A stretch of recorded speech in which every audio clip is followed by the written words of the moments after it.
We're on. Hello, good afternoon, everybody. Great to see you here. We're very happy to collaborate with ArtVolt, AdaX, and Art and Feminism to bring you today's two-part event, Connecting, a conversation with residents, and followed by a Wiki workshop. Normally, of course, we would be hosting you in the physical space of Fourspace, which for those of you who don't know is located in the library building on the downtown campus of Concordia University. And it's essentially a public space where we host events and use a variety of formats such as podcasting, videos, games, residencies to engage with and activate the various initiatives, research and teaching happening across Concordia University. So just to position you here in this Zoomiverse, we're running this event meeting style, as you've already noticed, instead of webinar style, because the intent is really for you to participate and be able to connect, dialogue, interact in all the ways that Zoom allows for. So using video, if you're comfortable doing that, having your video on or off, it's up to you. Audio, same thing. And of course, there's always the familiar chat for text communication. Having said that, if you prefer staying muted with your video and your audio, etc., we welcome you to do whatever makes you comfortable in this session today. And you can, of course, put in questions at any time into the chat. There will be moments for dedicated question periods. And at that point, you'll be able to also unmute yourself. So at this point, I'm super happy to pass things along over to Fanny and Roxanne. Over to you. Welcome. Thank you. So hi, everyone. I'm Fanny, and I'm the coordinator for the ArtVolt platform. Hi there, I'm Roxanne. Thank you for this introduction. I'm the Communications and Community Engagement Coordinator at AdaX. Thank you for having me here today. I'm currently located in my apartment in Jojake, nowadays called Montreal, which is located in the traditional territory of the Ganyan-Gehaga Nation. And I guess before we start, we just wanted to kind of underline, although this event takes place online, AdaX, Concordia University, and many of us in the attendance today are located on unceded Indigenous territory, and these have been and continue to be stewarded by Indigenous people. At AdaX, we've been thinking over the past year and a half about kind of like the tangible impacts of technology on the environment as part of our slow tech programming. And this kind of like leads me to kind of underline that the online spaces where we're meeting today are also rooted in neo-colonial practices. So as we embark on this conversation, it's also important for us to recognize the colonial legacy that both Concordia and AdaX still benefit from. So it's with humility and that awareness that we're meeting you here. And we look forward to continue in these conversations and reflections with you. So I'll pass the mic back to Fanny, who will explain you a bit more about the residency program. Thank you, Roxanne. So as you all know, we're here today to wrap up our Connecting Residency program, which it really emerged out of a response to the pandemic. So being stuck at home meant that we had to postpone and even cancel a lot of our plans. It also really forced us to reimagine what residencies really meant. And so at ArtVolt, we were also considering how we could support students who were graduating in these particularly precarious situations. So as everything was going virtual, it seemed really natural for us to partner with AdaX, whose mission was already rooted in the digital, but more importantly, who really privileged and promote notions of care and community in their mandate. So basically through this residency program, we selected 3 alumni and we asked them to create Creative Commons licensed work that is now hosted on Wikimedia Commons. And I will be adding the links in the chat to these artworks and profiles in a few minutes. So if you haven't had a chance to check it out, we encourage you to do so. And this idea for this residency actually initially was brought to us by Amber Burson, who will be our workshop leader later today, who at the time was also Concordia's very own Wikipedian in residence. And so, yeah, I think that she'll be speaking a bit about the work that Art Plus Feminism has done in terms of commissioning artwork for the Commons a little later in the workshop. I'll talk a bit more about AdaX. So for people who don't know us, we're a bilingual feminist participant center in media arts and digital culture. Some of you might know us under the name Studio XX. We recently changed our name in September 2020 after almost 25 years of existence.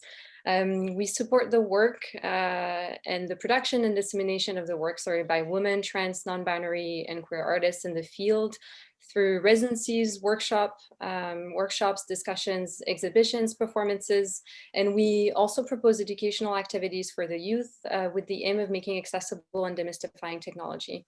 Thank you again to ArtVolt for this beautiful opportunity. It's been really exciting to see kind of like the works unfolding throughout the past few months. And again, I'm passing back the mic to Fanny. Thanks, Roxanne. Okay, so before we go on with our conversation with the residents, I want to take a moment to thank our partners, AdaX, of course, but also Art Plus Feminism, who has been a humongous help in guiding our resident through the world of the commons, as well as Sportspace for hosting us today. I also want to take a moment to thank our mentors who helped the resident throughout the process of developing and making work online. So Coral Short, Dina Bowen, and Marie-Christiane Mathieu, thank you so much. These are all artists who have showcased work with AdaX in the past.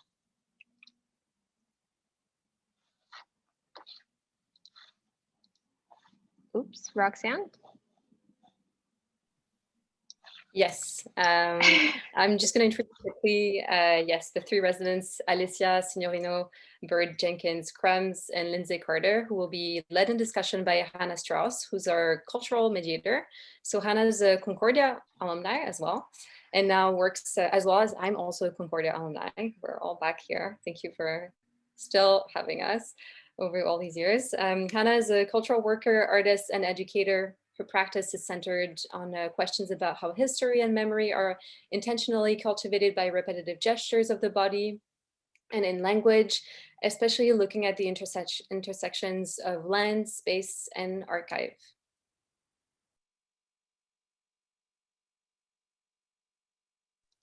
So Hannah, we hand it out to you.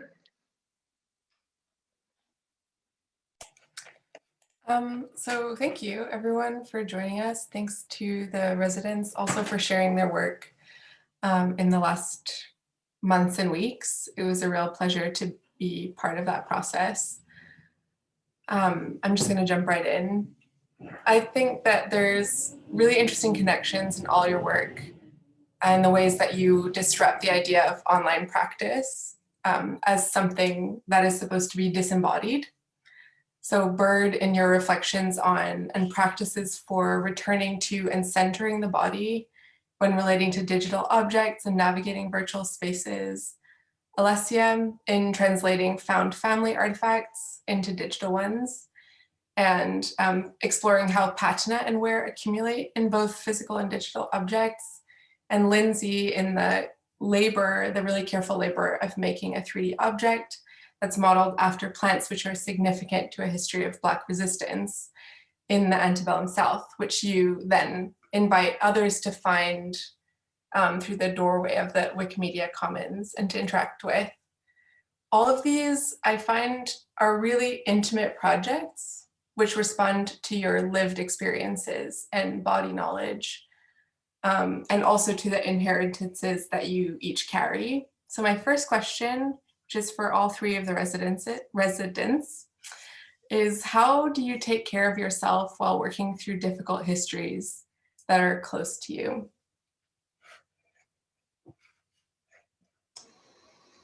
I can start us off. Hello, everyone. I'm Lindsay. In response to your question, Hannah, I'm not sure I actually have a good tried and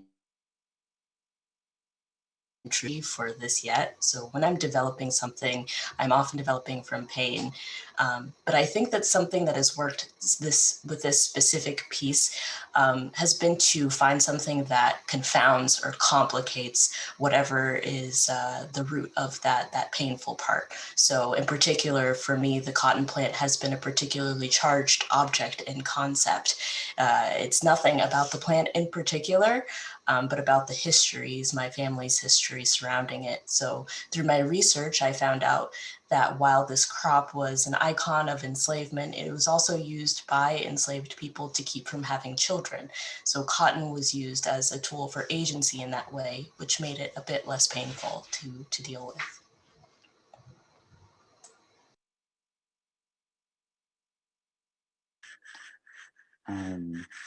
Thank you for that, Lindsay, and thanks for your question, Hannah.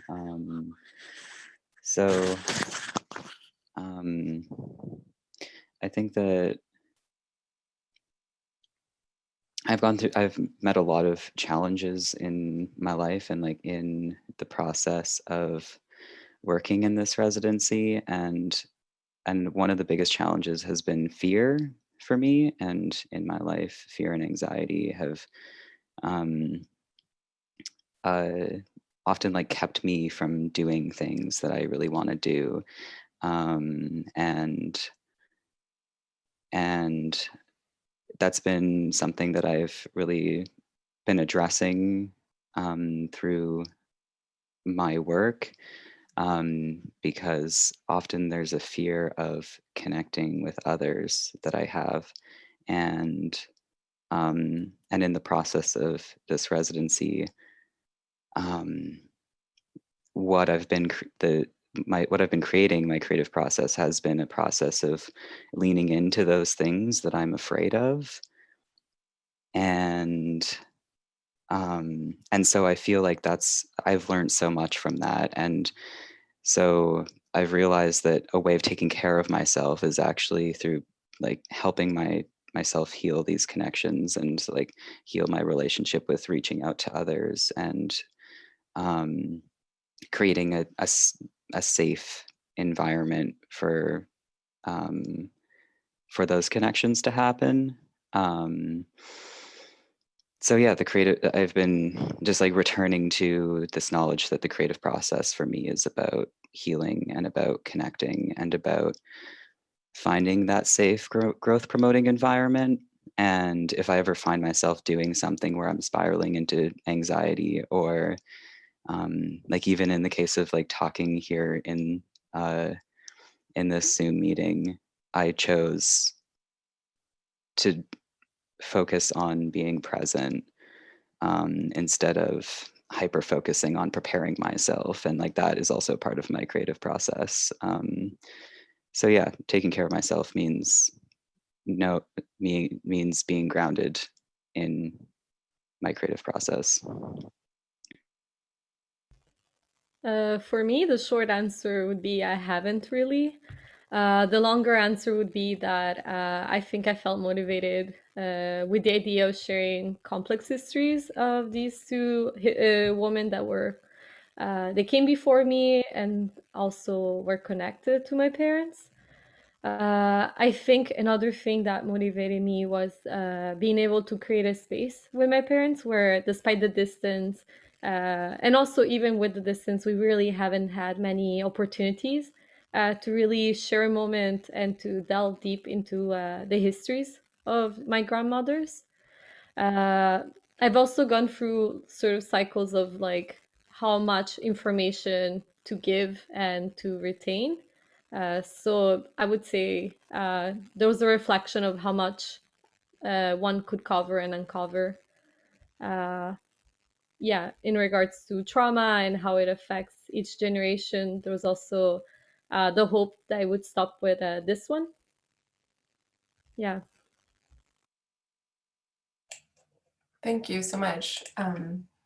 And we'll get back into some of these questions like about your work more specifically, but I'm also wondering, as a kind of framing question, about the experience of working with Wikimedia Commons. And although all your projects extend beyond the Commons and don't only exist there, one of the goals of the residency obviously was to have the work exist on the commons in some way.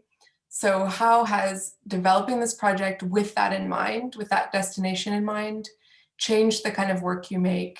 If it has changed the work, maybe it hasn't. I'm curious to know.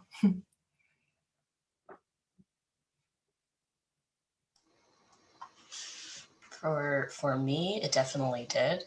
So throughout my time at Concordia, my work was usually tangible books, prints, material objects. So the constraint of developing something for the commons really pushed me to think about using a digital medium.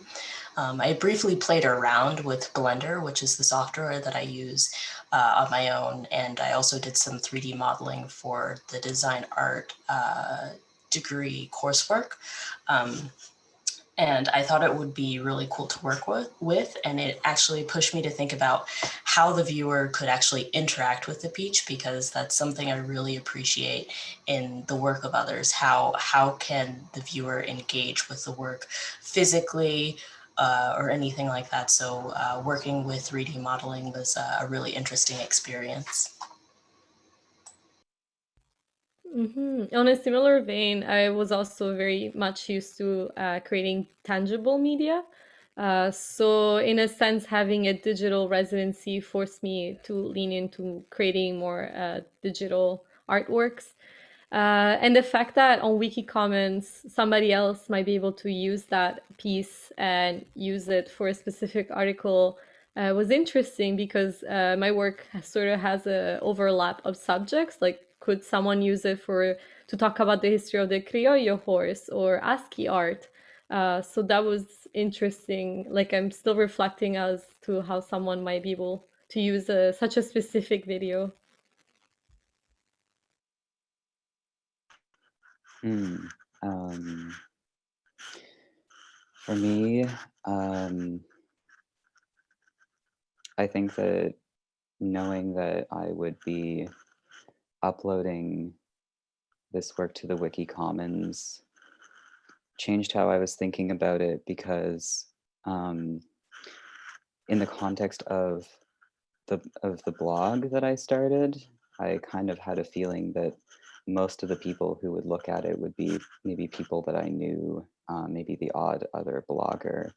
But knowing that I would be sending this work out into the commons, and knowing that, like, depending on how I tag it and like what sort of subjects I link it to, and what the title is, could reach a lot of other people that otherwise I wouldn't have otherwise had the connection with. And so that was exciting for me.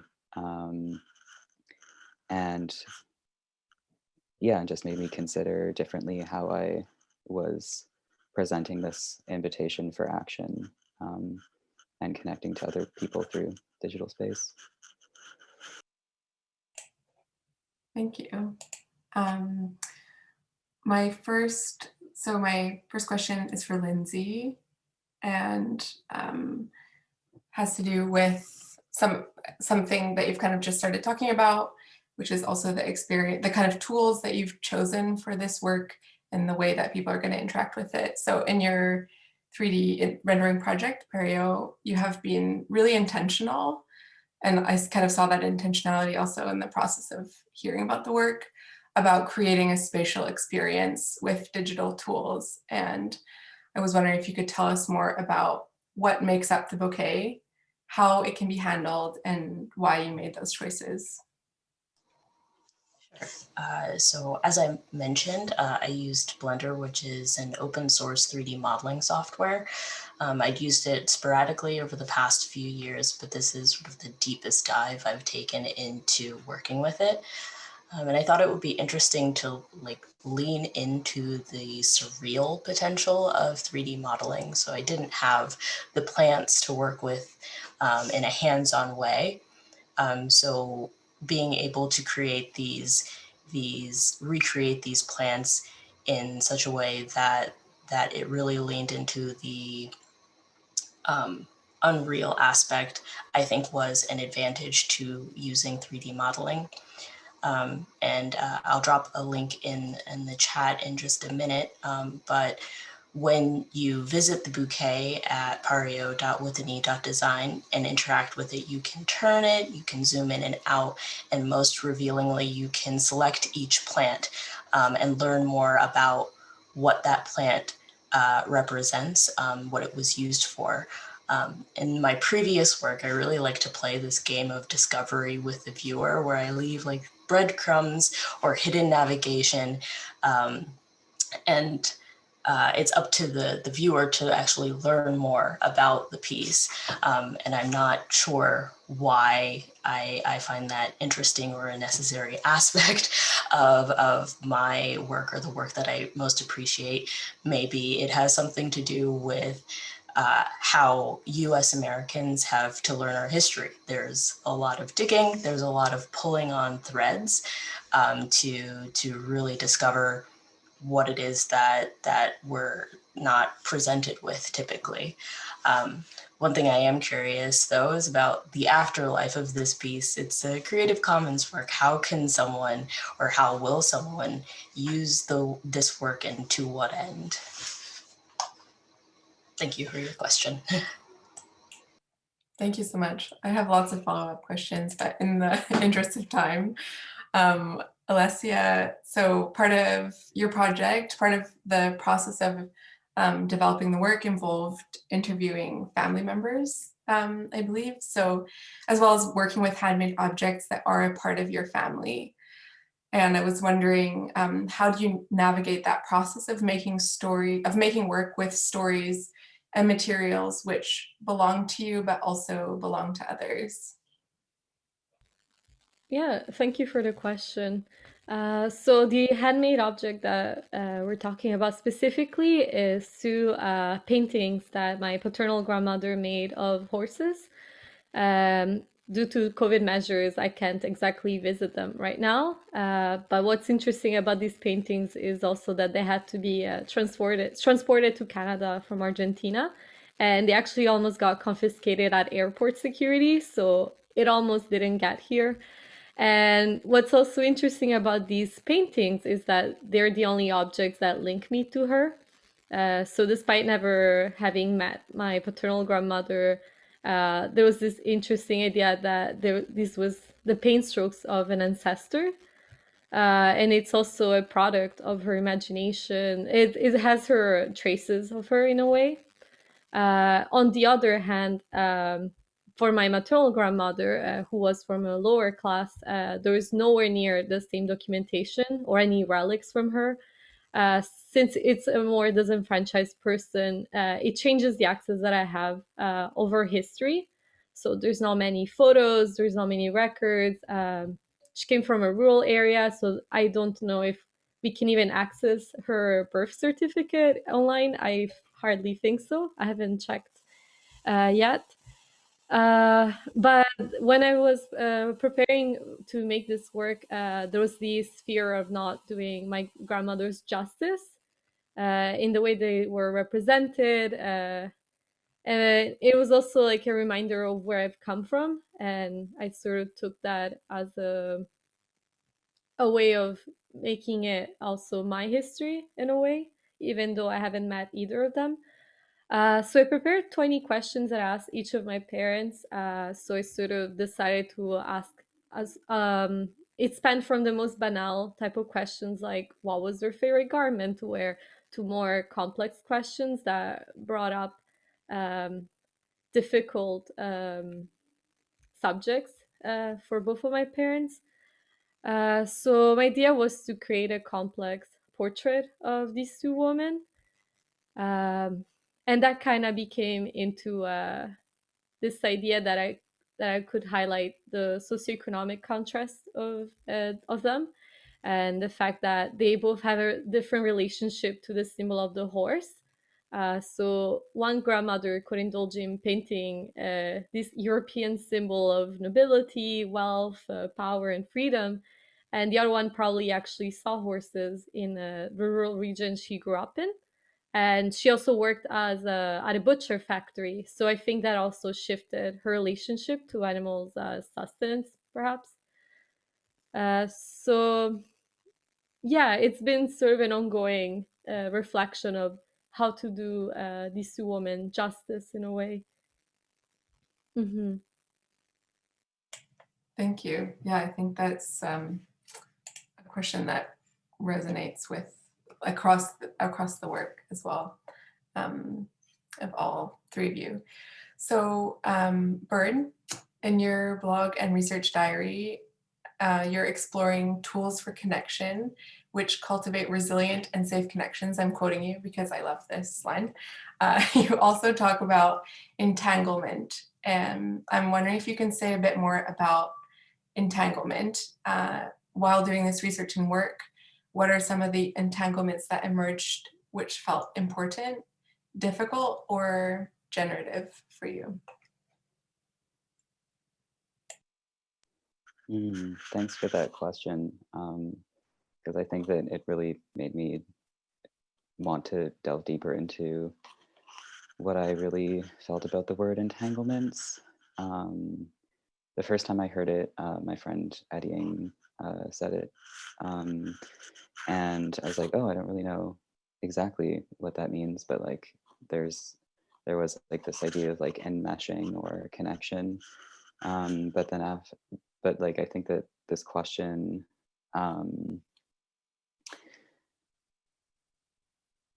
entanglement, there could be this image of like kind of like getting tangled up in some kind of big net, or getting caught or swept away in a net, along with like all these other people and beings and objects. And I like that image because even though it could have negative connotations, I really find a lot of comfort in knowing that I'm not controlling it and I'm not making it happen. Like along the way, I make a lot of choices, or like I think I'm making choices. They look like choices, but then like all this stuff happens that like I didn't choose, and that can be scary. But it can also be, I can also meet it with curiosity, and so there's this sort of like fork in the road with entanglements. It's like you've been caught up in this net and all of a sudden you're like snuggled up next to someone and you're like, oh hey, and like instead of like kicking and screaming your way out because like, ah shit, I'm stuck in this, I'm trying to learn how to approach entanglements with like through conversation, with those partners in connection, and but sometimes they don't have to be scary. There was one entanglement that was really serendipitous, that came up in the process of making this video that I uploaded to the Wiki Commons. I had made this canvas stomach a long time ago representing my own stomach, and I had stuffed it with dryer lint, and then added some hair of mine that I'd cut off a while ago, and I was like, I need to bring this out into the world, and so I decided to bring my stomach to the mountain, and I hung it up from some trees, and then the chickadees that were like hanging around immediately like came to investigate the stomach, and then they started doing a different call to each other, and I realized that they were really curious about it, and then I thought, oh, you're interested in my dryer lint, like, and my hair, and started to imagine that they're going to be like maybe like weaving all of that into their nests. So I went and made the choice to bring my stomach to the mountain, but I didn't choose to bring it to the chickadees. It was like they were the serendipitous recipients of this gift, and so that felt like an example of an entanglement where like I made a choice and I was moving through the world, but like the things that happened, I didn't choose. But as a result, I had the opportunity to give someone a gift. And another entanglement that was difficult, on the other hand, was when I uploaded my work to the Wiki Commons, someone actually flagged it for deletion with the argument that it wasn't within the scope of like an educational resource, or like wasn't within the project scope. And my initial reaction was like, I don't want to deal with this and play dead, don't act, which is something that I do. But then afterwards I came back and then actually argued for it to be like that my video was actually in fact educational content, and like made a choice to engage in a conversation with this person instead of running away from it as I was swept up with them. So yeah, there's been really like joyful entanglements and also like challenging entanglements, and but then at the end of the day, I feel like they all have the capacity to be joyful in some way, or like for like I can learn from them in many different ways. Yeah, so thank you for your question. What a beautiful description of curious chickadees. I love that. Yeah, and there's, I think, a lot of open questions right now, I'm sure for all of you as well, about what will happen to the work. And I guess for you, Bird, sort of like, oh, this can happen. So then what do you do next? But I think it's generative to think about that as like an entanglement rather than an end point. So I wanted to invite the audience to ask questions. At this point, I have a few more questions for the residents as well. But if we could kind of start open up for audience questions, and you can either write in the chat or you can open your mic and ask a question directly. It could be about process, about the work as it exists right now, about the project in general, research. It's really quite open.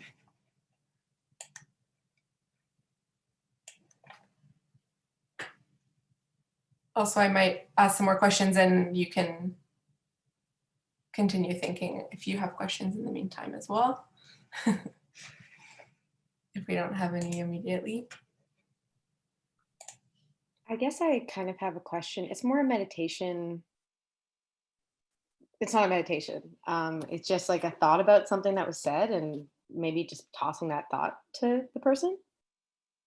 Yeah, Lindsay, I really appreciate your object and how, I don't know, like we're so disembodied, especially from histories of pain that benefit colonialism and capitalism, and then making an object that like solidifies that you can actually, but it's interesting because you can't hold it, but like having an object that you can tinker around. I really appreciate how I was looking at it. You can kind of virtually tinker and touch with it to just bring it back to like relationality and the thing that you can hold and that's visceral and real. Yeah, and I was wondering, I guess I didn't have an exact question, but if it felt maybe more embodied, or how having an object, if any of these words mean anything to you specifically. Yeah. Thank you for your thoughts. It is interesting to think about creating, and this is sort of a quiet revelation I had about working with 3D modeling, is creating real objects that aren't real objects, and then you're able to interact with them. So there's this sort of shift, and I think it's probably across the internet and technology in general, the shift in how we conceptualize what is real, and is it determined by our ability to interact and engage with it, and to what extent does the computer screen sort of represent an extension of reality, of opportunities for engagement, of something that is both tangible and not tangible at the same time. So these are definitely similar thoughts or questions or unfinished ideas that I have myself as well. So thank you for bringing that up as well.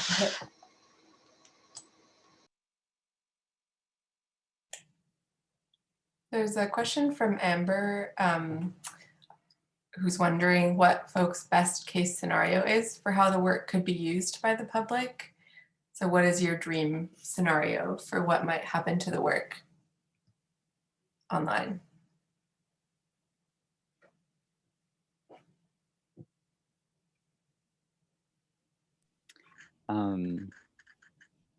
Thanks for that question, Amber.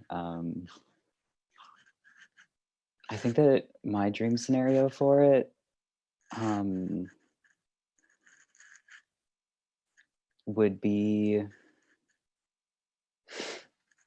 for someone to, I mean, of course someone could like take the video and like manipulate it however they want, but I think that I would love, so like in my caption or like description of the video, I wrote out an invitation for action for whoever finds the video to kind of like, and it like was meant to like, I guess, synthesize what I felt that like what my process was for making that video or what that video was documenting.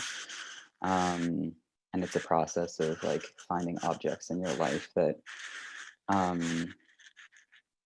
like something that you just have around, but that maybe doesn't serve you anymore, or maybe something that causes you pain, or something that you just don't want in your space anymore, but that you want to give away to someone. And so I feel like I would love for someone to carry out those actions in whatever way felt right for them, and maybe to document it as well if they felt that that supported their process. Yeah, or even working with the video itself. I feel like I would love to see someone like using that video as a space for meditation itself, just like the screen space is a space, like is a space that you can enter, like the space of this room that I'm in. And yeah, maybe like engage with the video, not just through looking, but through breathing or making sound or talking to themselves, or yeah, anything that is like, so yeah, I think that an ideal scenario would be someone taking this digital object and like doing something and like letting that be an invitation for them to like do something or take an action in their physical world with their body and like connect with their body or like and other people in their lives. Yeah. Thank you, Alessia and Lindsay. Do either of you have a dream scenario for your work? I haven't like thought of a dream scenario. That's a good question though. I think my first instinct would be that I could be taking it as an example of ASCII art in motion. Yeah, perhaps it would invite other people to talk maybe about personal stories in this format, because in a way, it is a manipulation of symbols. Yeah. I think for me, it would be interesting if the bouquet became even more obscured in some way, where if someone just used it for its aesthetic and the meaning was lost, where like someone uses it as wallpaper or integrates it somehow for its beauty or visual appeal, like in the same way there's that clothing brand Boy that I think uses an insignia from from Nazi Germany, where the context in which it was created is completely dissociated from its use culturally. But then being able to see it as I guess the creator of the image would be sort of an interesting thing. I don't know if it's a dream so much as just it would be interesting if that would happen. It would be interesting to witness. I think that, yeah, that the question of misuse, like dream use and misuse, is a huge question for all of these works and for the commons. Here's a question from Eliza McFarlane, a question inspired by Bird's work. I'm thinking about the concept of fear when embracing an entanglement is a positive experience of growth and where it possibly isn't. Is it possible to not, or does it always generate growth, which is positive? Where to give in to your instinct of fear from the entanglement, but also interested in the push and pull of that balance of the positive and fear, and when you may be pushing yourself too much. Do you think it's possible to push yourself too far past fear?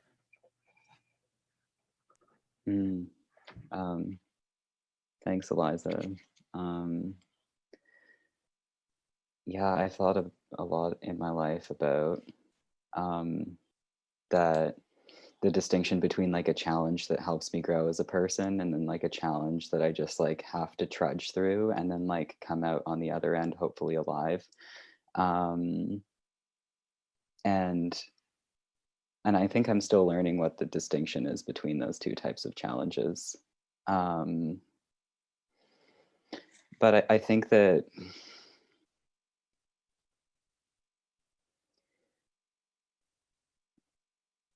sometimes it's not necessarily, I don't think that an entanglement needs to be a positive experience.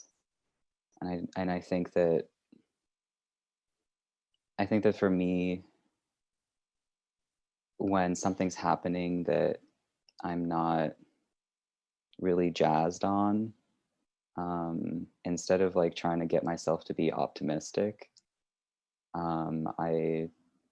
I'm trying to work for neutrality rather than positivity. Yeah, like neutrality and like having an equanimous approach and like a balanced and like as regulated as possible approach to something that I'm afraid of or something that is going wrong, or because like bad things do happen to people in their lives and people get hurt. And so I think that I don't want, like, even though I'm like wanting to navigate as much as possible through life with curiosity, I also don't want to negate the fact that like things really do hurt and things are really hard. And sometimes things happen to people that are traumatic and not growth promoting. And this just makes me think about like,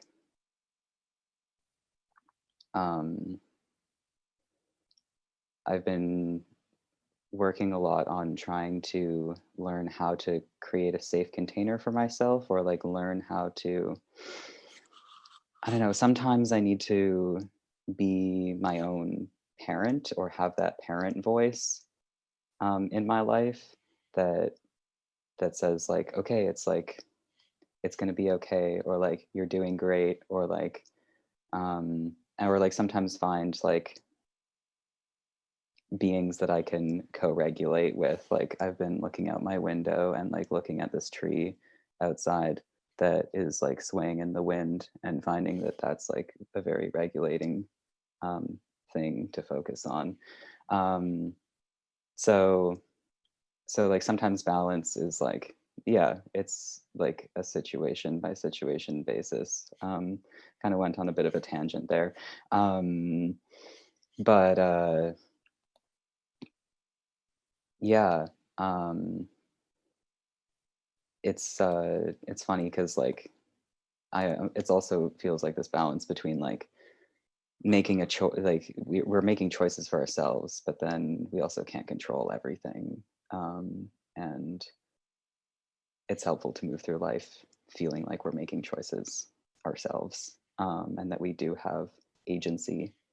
So maybe it's a bit about the distinction between agency and control, because even though we can't control what's happening around us, we do have like agency within ourselves, to like it's like that life force to like move through.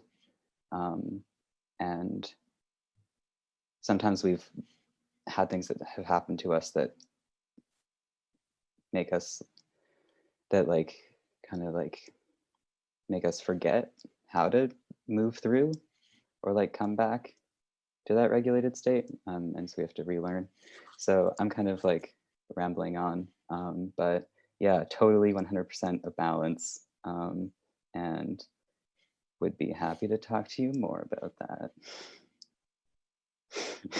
I think you totally answered it, like thinking about like your container through life where you have agency moving through the entanglements. So because I was curious about that barrier of when you're just giving in to everything and not like not paying attention or listening to those impulses in you that are saying like this is too much, or this is like not going to be good for me, or like when to trust it and embrace it knowing that you'll grow from it, and when to decide maybe not now, or like decide to trust the moving away from it. But that container where you have agency versus the controlling everything that you're moving through, that really put it I don't know, like made sense of it to me. So thanks. Cool. Sweet. Thanks. Thank you both. I'm wondering if either Lindsay or Alessia has thoughts in response to the question as well. In relation to, let's say, traumatic material, there was also the idea of should it be avoided? Is it best not touched? I noticed the response, how it was distinct between each of my parents. One was very much let's focus on the positive stuff and let's just continue moving, and the other one was leaning more into every detail. But yeah, personally, I tend to have an avoidance stance on entanglements. I tend to postpone them. It's just, I think, a coping mechanism that I do have and use too often, sorry.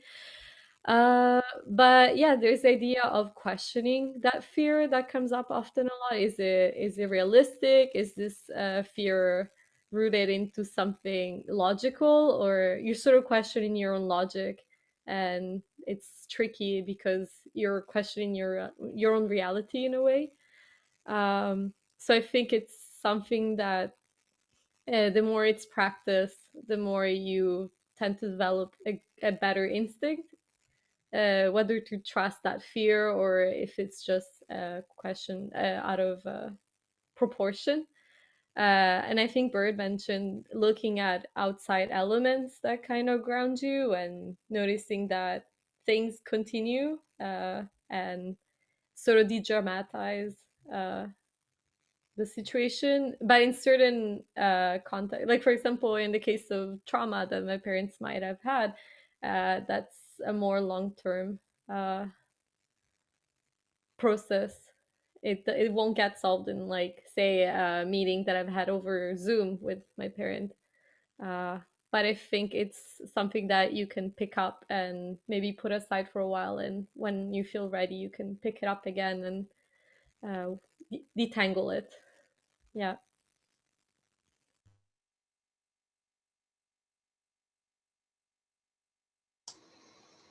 Yeah, I think Alessia and Bird spoke really well in response to those questions, and I just definitely echo their sentiments. Great. So we have about 10 more minutes. So if people are having other questions come up, you're welcome to post them in the chat or ask them directly. I might have a question about format. You know, we are on Zoom all the time now and online all the time. And I'm wondering how the residents enjoyed or didn't the format of an online residency. I think one of our goals was really to help our recent alums, you know, create a network and a community in the pandemic. So I'm wondering if you feel like that was something that was successful or challenging, or yeah, if you can just talk about that.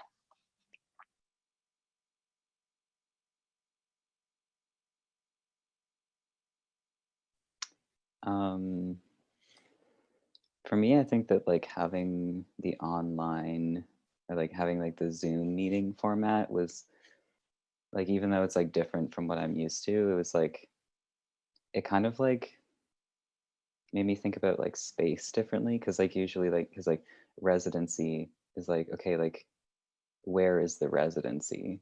And like, and so I started like kind of like approaching my like my everyday life and like my room, which is like mostly a studio and a bed, like as being like I'm a resident of this space, but then like I connect through this like digital space and like kind of like having this anchor of connection, but it's like I'm like in this world, but then we have this like meeting point that like can be regular, but I can still like kind of be in my world.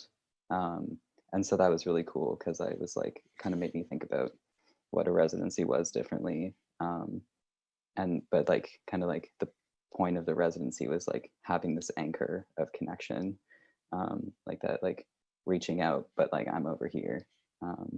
So I thought that was really successful and made me think about things differently. Yes, it's definitely like a different sort of tethering where it feels like I'm a balloon, but the residency is like tied to the string. And I'm just trying to float off, but it's sort of bringing me back down through Zoom, which is Zoom in general can be both stressful and less stressful. When speaking to the audience or to an audience over Zoom, I at least feel less nervous on Zoom because I'm not having to make like specific eye contact with different people. I'm sort of by myself in a room, and just giving out my thoughts versus like standing in front of an audience, a live audience, and sharing yourself and presenting in that way. So it's less stressful in that sort of context. But at the same time, Zoom, you lose a lot of context in terms of communication, like body language and all of these hyperlinguistic cues that allow you to have more effective communication is lost over Zoom.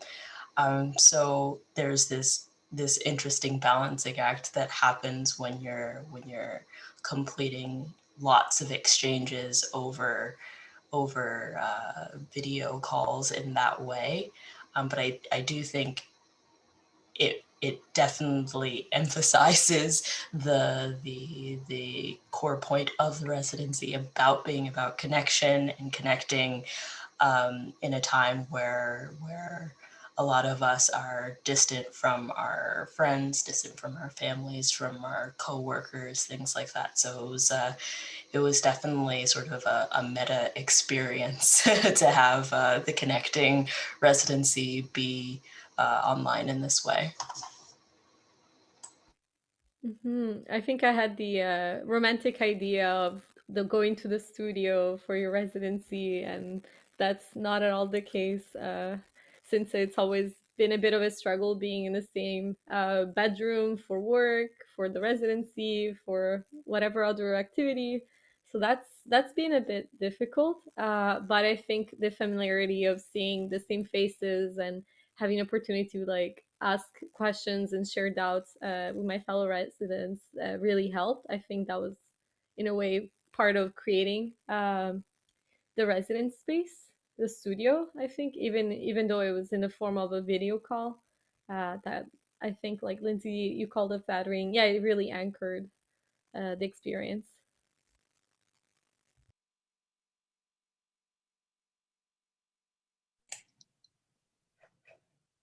Thank you. Thanks. One of those like signaling of what did you call it? Hyperlinguistic signals. Like the one that exists on Zoom is when someone unmutes. It's interesting to imagine like how would this residency or how would the work have unfolded perhaps differently if you were still creating the work for the Commons, but we're shifting spatially in a different way, like for the process of making it. It's kind of interesting to imagine if the work would have been different compared to now where, yeah, like the conversation that happens online, the work happens online, it all happens online. I'm just checking if anyone else has questions in the chat. Not currently. We have about 5 minutes and I have a few more questions for all the residents individually, but I don't know if we have enough time to go through all of those questions. So I'm also wondering if the residents had any questions for each other, maybe as like a kind of wrap up. I'm putting them on the spot right now, but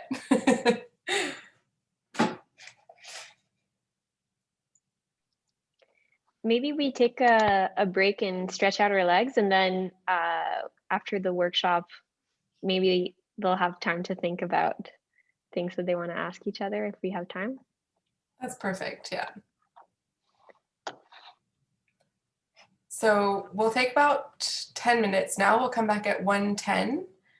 And you can see in the chat as well that you'll have access to, you'll see some of the videos about the work, the process of making it. And I think that's everything for now. Great. Thank you so much to the residents for this conversation. Thank you, Hannah. Thanks, Hannah. Thank you.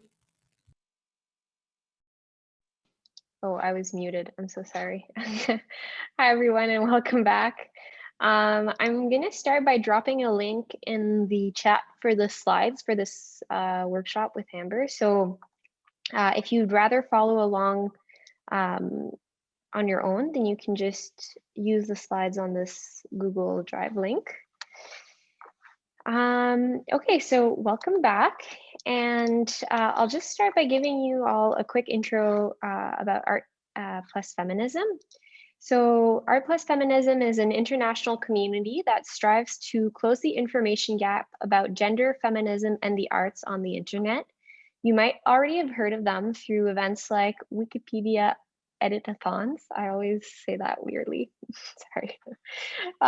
So these events, they strive to elevate the voices and stories of women, trans, non-binary people, people of color, and Indigenous communities. Art plus Feminism leads a do-it-yourself and do-it with others campaign that teaches people of all gender identities and expression to edit Wikipedia. Through various initiatives and events such as research projects, data gathering, article editing, and even art commissions, Art plus Feminism works to mobilize, train, and support a growing global community that collectively works to dismantle interconnected modalities of oppression. So today we're really lucky and grateful to have Amber Burson as our workshop leader. Amber is a writer, curator, and PhD candidate conducting doctoral research at Queen's University on artist-run culture and feminism, as well as utopian thinking. She is a co-lead at Art plus Feminism, and in 2019-2020, she was the Wikipedian in residence right here at Concordia. Last but not least, she is also programming coordinator at Articule, which is an artist-run center in Montreal. So without further ado, I'd like to give the floor to Amber, who will be guiding us today through the rich, but admittedly sometimes confusing world of Wikimedia Commons. Thank you, Amber.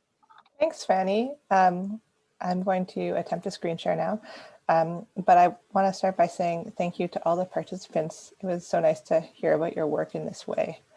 All right, can you just see the PowerPoint? Ah, I have done it. Thank you, Kira from Art and Feminism, for teaching me this magic trick. All right, so today we're going to learn about the Commons, and I'm going to start by showing you this image, which was generated as part of the first Art and Feminism Commission for Works for the Commons. It's a work by Divya Mehra, who's a Canadian artist and who gave a talk at Concordia just recently, I believe. You already heard about me, but I wanted to point out that you can find me and interact with me on Wikipedia and the sister projects under the name 13AB37. And we'll talk about usernames and how to make one and how to get on there later in the presentation. Some quick legal stuff in case you are going to use the link that Fanny sent you. You are welcome to use and share and even teach with this PowerPoint. So if you feel comfortable enough to share this information with others, go forth. I would be super excited to see that happen. I generated it. Some of the content includes work created by folks at Art and Feminism. We just ask that you attribute us. And so I've used some Creative Commons attribution, and we'll talk about what that means later on. And then last, but certainly not least, we believe in brave, friendly spaces at Art and Feminism, and I very much believe in this myself. And I want us all to remember that this is a learning environment, and it can be a scary and intimidating process. And I know earlier Bird was talking about their experience having their work removed from the Commons and the process of getting it back. We're going to work through that, but I don't just mean in this particular workshop. We're holding Brave Space. We're holding it when we're doing this work in general online. All right, so one of the things that I think is important to start with is that there is a huge gap in who edits Wikipedia and the sister projects, and also what kind of content gets put on Wikipedia and the sister projects like Wikimedia Commons. So we know from a 2011 study that less than 10% of editors identify as cis or trans women. We know that editors are more likely to be white men based in North America who are Anglophone. We also know that new editors tend to be folks that identify as women and predominantly coming from the African continent in a generalized way, not in a one country specific way. And we know that new editors, especially folks who identify as women and especially non-English first language speakers, are more likely than men to have their edits reverted. So this obviously creates a problem. And so it's not just about what content goes onto Wikipedia. This is equally true when it comes to who uploads images and what these images represent. My colleague, Mohammed Sadat Abdullahi, is engaging on a research project that's just started. We can talk more at the end about it, but he's looking at why, if you were to do an image search of a person, you would be much more likely to get a white man. If you were trying to find something like generally considered neutral, like a dog, you'd be much more likely to be directed to an image of a dog found in North America than one found in other continents. So why there's bias built into the way the Commons works and why there's bias built into the structured data that's at the back end of that. So we'll also talk about how to work with your images when you put them in to work against some of that bias. Oh no, it's not working. There's hopefully when you click the link, it will take you to a beautiful GIF, but right now it's not GIFing, it's just static imaging. So we're gonna go into the Commons. This is a work by Tuesday Smiley. It's from the second commission. So one thing that I want you to know is that when you work with Wikipedia and also Wiki Commons, the work is no longer proprietary. Now, I don't mean that you've given up your work so that, for example, Lindsay, your bouquet image is no longer your own. You can still mark it as attributed to you. but it's work that goes into a public context and can be used by other people. And that might just mean shared, and it might just mean that you want people to put your name on it at all times. It might mean that you give people permission to remix it completely or to do something entirely different with it. And we'll talk about different types of licenses. But it's important to know that the second you put it there, it goes into the public realm. Now, this is also true of when you upload your work to, for example, Instagram. But I think that one thing that is perhaps very positive about Wikipedia and Wikimedia Commons is that the platform is very upfront about this. So instead of like that small text contract stuff you get when you use Instagram or Facebook or TikTok or whatever, here we are very, very clear about what's going to happen to your work. So now we're going to talk a bit about how images work on Wiki Commons, and then we're going to talk about how to put them in yourselves. So first of all, you'll notice that articles on, oh wow, everything has shifted over. Articles on Wikipedia often have images included in them. They're usually photographs of the article subject, but they're not always the direct subject. And that might be because there's no image in the commons yet. So for example, there are many images of Frida Kahlo in the public domain. But let's say you were working with a contemporary artist's page. You may not have a photograph of them, or it may not be an appropriate photograph of them. An example of that is Nadia Meyer, who's a professor at Concordia. On English Wikipedia, does not have an image because it was taken down because it was just not one that like accurately represented Nadia. It was taken from very far away, from the like mostly from the back. It wasn't helpful. And sometimes having no image might be better than a bad image. But for a long time, that image stayed on French Wikipedia, on her French page. So what can happen is that somebody can go and take a photo of a person's artwork, and that might be the stand-in for the image of the person. So it's not always the photograph of the subject. When you click on the image, you'll notice that there's some metadata. So it's important that when you put it in, you're really thinking through how you name the image. When you are giving your presentations about your work, I know that we talked a little bit about this, but in a general context, let's say you were uploading an image of a bumblebee, you'd want to be really, really clear that it's X type of bee, and it's found in this climate, and it's found, you took it in this place. When you upload the image, it's going to ask, it's going to automatically generate some metadata from your camera, unless you ask it not to. So that might include your location, the time of the photograph. It might include your exact coordinates depending on the type of camera you use. And this may or may not be information that you want to include for a variety of reasons, including your own safety. But it might also be relevant when thinking about combating bias, how it could be useful to include some of that information. So it's important that you go in and change it. But again, when you go in and name the file, that is your first instance of telling the readers and the viewers what they're getting into. It's really easy to search in the comments for image, but if you were to just search Frida Kahlo, you'll see tons and tons of images show up. So you're not necessarily going to get a portrait of Frida Kahlo. You're not necessarily going to get an image of her work. You'll see here, there's like images from her home. There's like tourist photos that people have uploaded, and that may not be relevant or helpful. So it's really important that you add clear and concise information. So far, so good? Okay, I can't actually see you, but I'm going to assume that if no one verbally pipes up right now or pops up in the chat. There is some structured data on Wiki Commons, but there's not a tremendous amount. So it's really important that you give good names. For example, a local transport system, Navrongo is an excellent name because it clearly indicates what we're looking at, but MZI at CS will not be helpful for finding this image. I have no idea what that means. So again, be clear, be concise, and then go into the backend and edit the metadata. Now, the first thing you're going to need to do in order to work with Wikimedia Commons is you're going to need to create an account. And that's really simple. You just pick a username and you enter a password.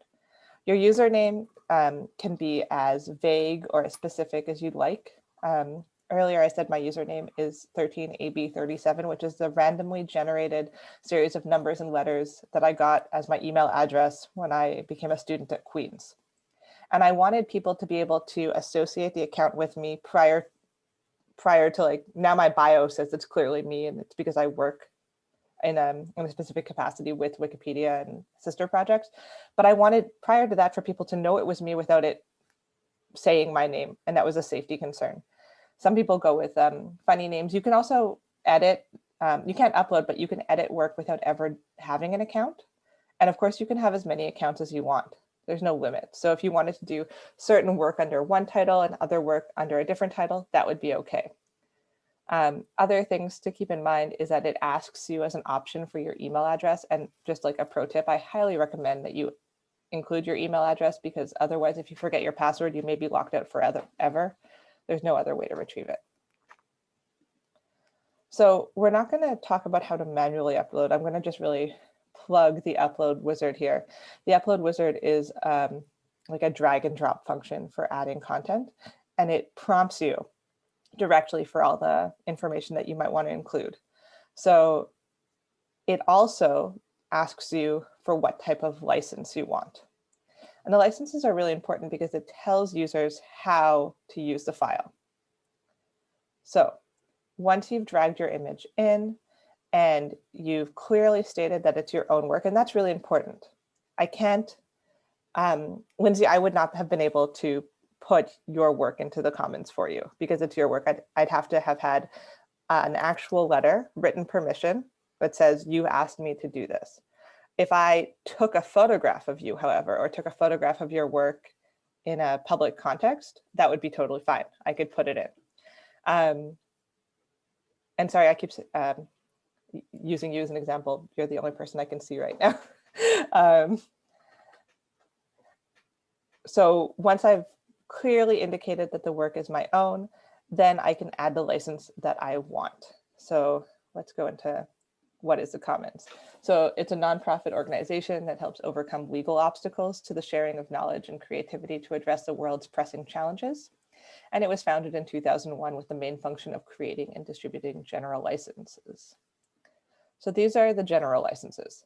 You can have content globally without restrictions. You need to attribute who made the work. You could share it and attribute the author. So share alike would be like, I don't know, if I had an image of Frida Kahlo, for example, and I wanted to share it in a Wikipedia article, and then I wanted to share it in the French Wikipedia article, share alike. No derivatives means I cannot edit it at all. Non-commercial means only in a non-commercial setting, et cetera, et cetera, et cetera. Now, of course, there is public domain imagery, and that's imagery that's outside of copyright, but it doesn't necessarily mean that it's a Creative Commons license. So it means that it's gone past I think it's 100 years in Canada, the normal statute for copyright licenses, but again, it's not copyleft.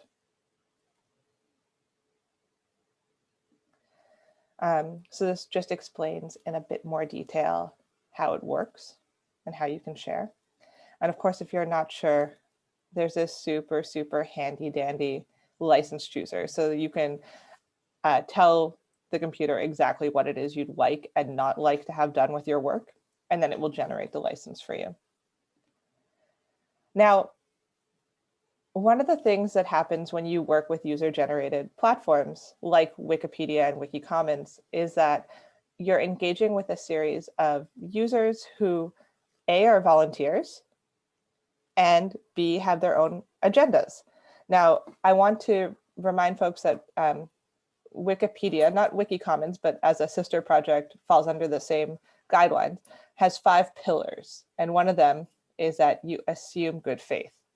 And very simply, that means that when people go into, for example, flag something for deletion, they're doing it not because they are malicious and hurtful, but because they want to create the strongest version of this platform possible.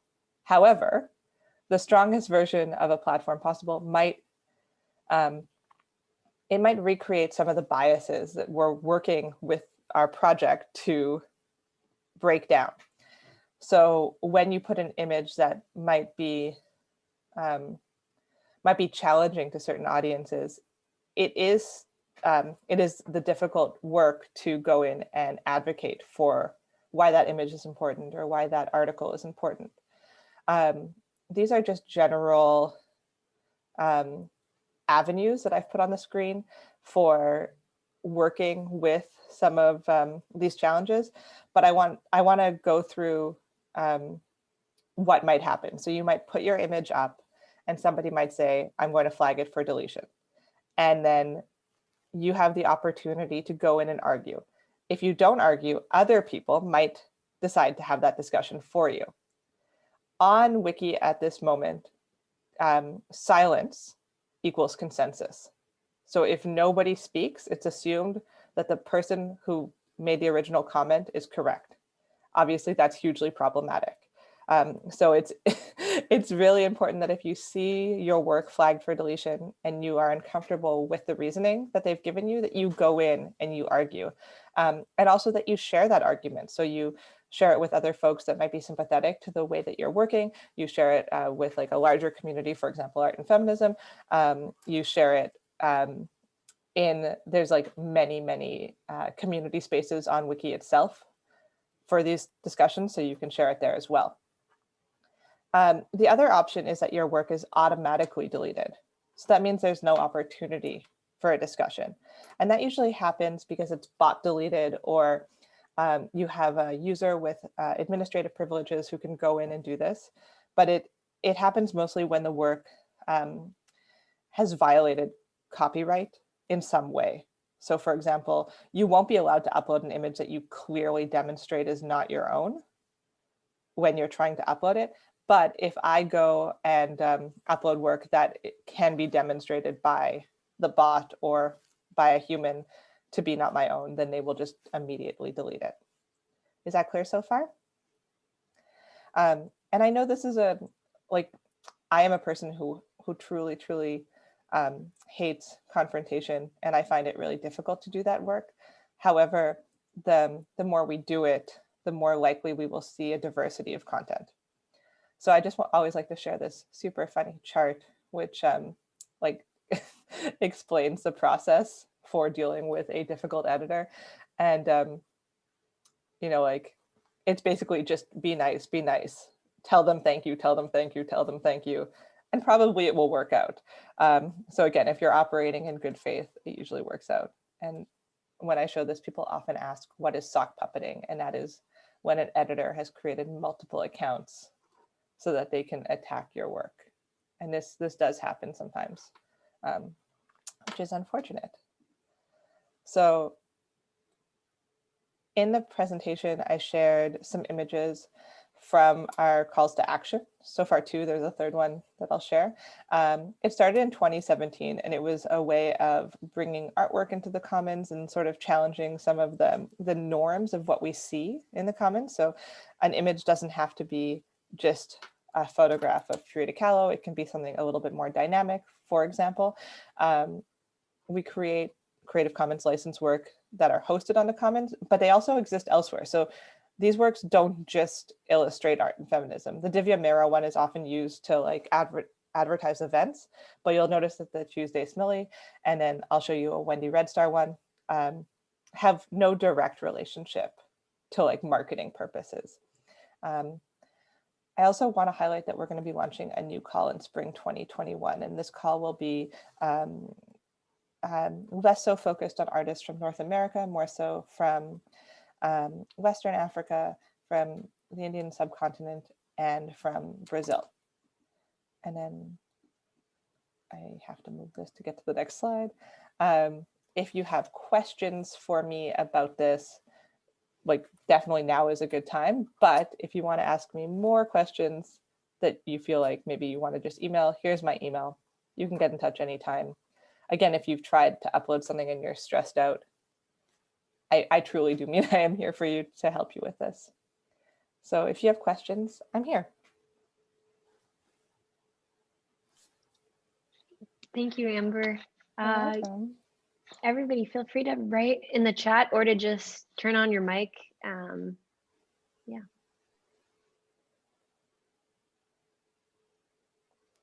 Oh, Kira says that I could click the GIF and it will work.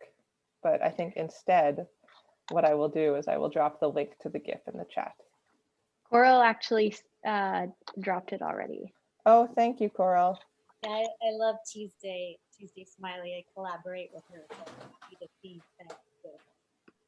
Thank you. I don't like this morning, it worked and now it's not working. And I feel like I've been on Zoom for too long to sort it out.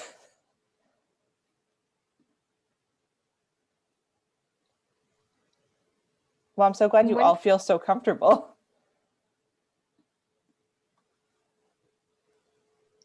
I'm wondering if maybe the residents want to talk about their process of uploading and how it was in terms of like figuring out, one, how to do it, and two,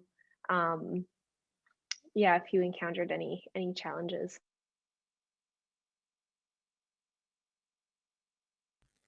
I can start off. In terms of challenges, the first thing that I noticed was that when I wanted to upload a video file, I noticed that only two formats are supported. They're open source, so WebM, and I forget the second one right now, OGG, I think.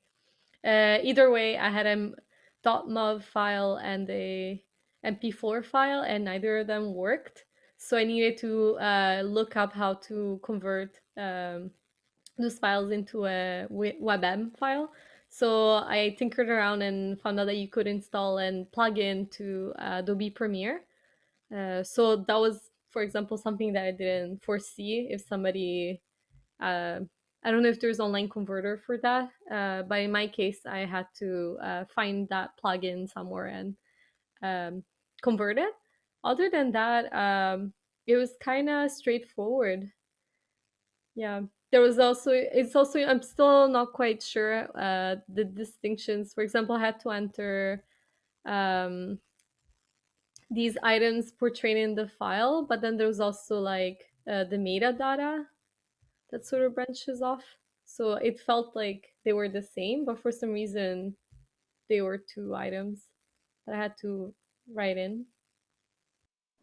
Yeah, that's such an amazing point that you bring up. The platform really does privilege other open source projects and ways of working, and something that's currently like being thought through in the Wiki community is that a lot of the project comes from hacker culture and from like a DIY ethos and very much open source, and that's fantastic. All of that is really, really important. However, it does create barriers for many, many, many people. And how do you think through being an inclusive project when you've set up a barrier that was initially set up to be inclusive? So open source was meant to be more inclusive, but maybe it's actually acting as a barrier right now.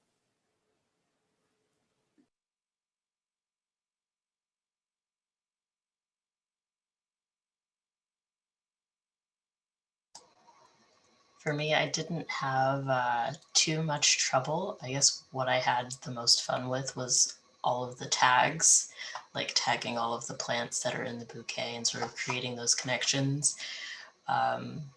with, I guess, the broader Wikipedia network.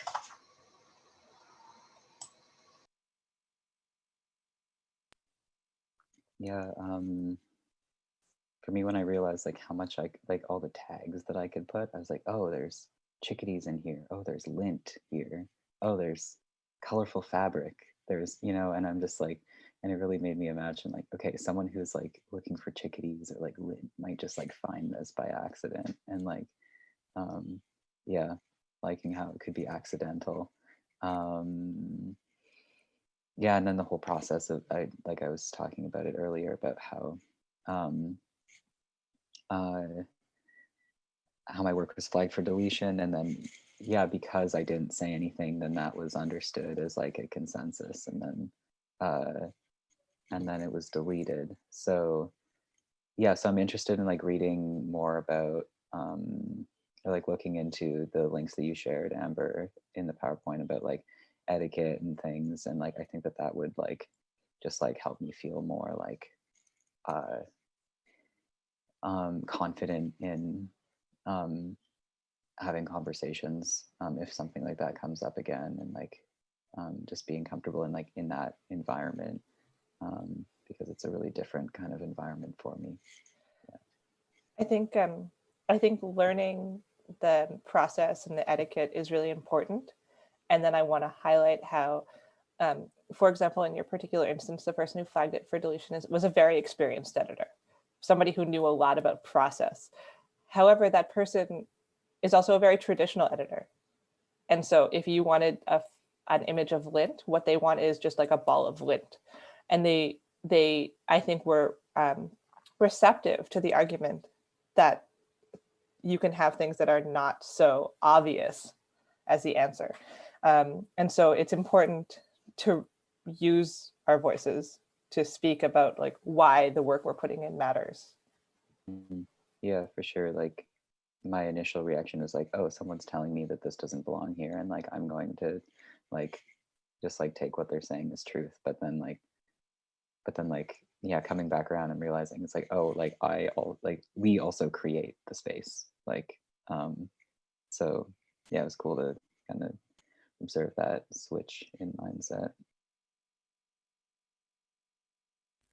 So if I understood correctly, like your work was deleted because it wasn't representative of lint, for example.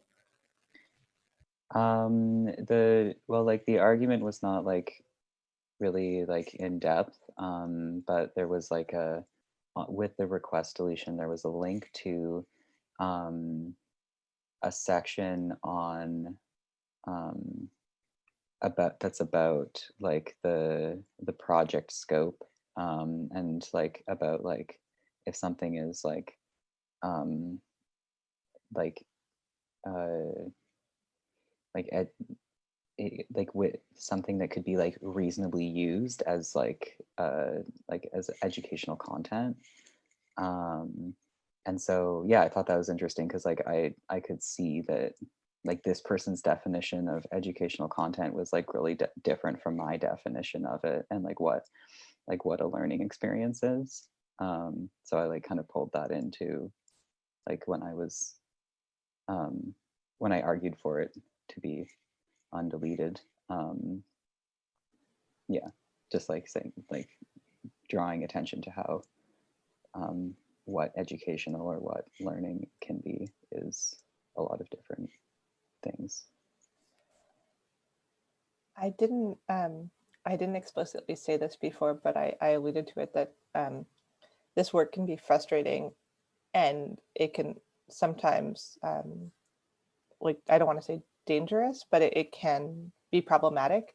And that sometimes when people are pushing to have their work included, they can experience harassment. And so I will drop in the chat, at Art and Feminism, we created an anti-harassment working group and a toolkit that I think can be really helpful for people going forward. So I will drop that in the chat for people. Thank you, Amber. That's really useful. Thank you. Are there any other questions for, sorry, for Amber or for our residents?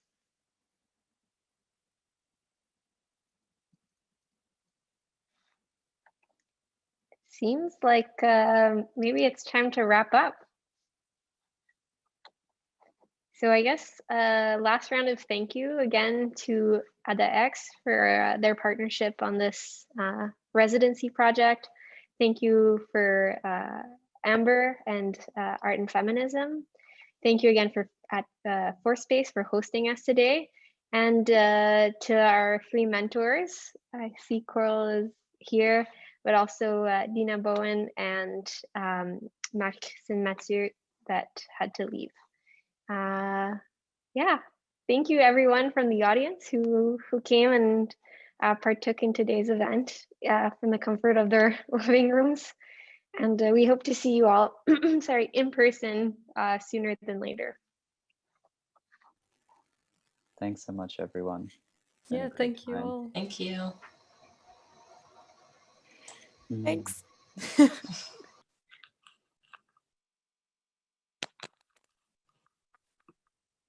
Oh, Sarah made it just in time.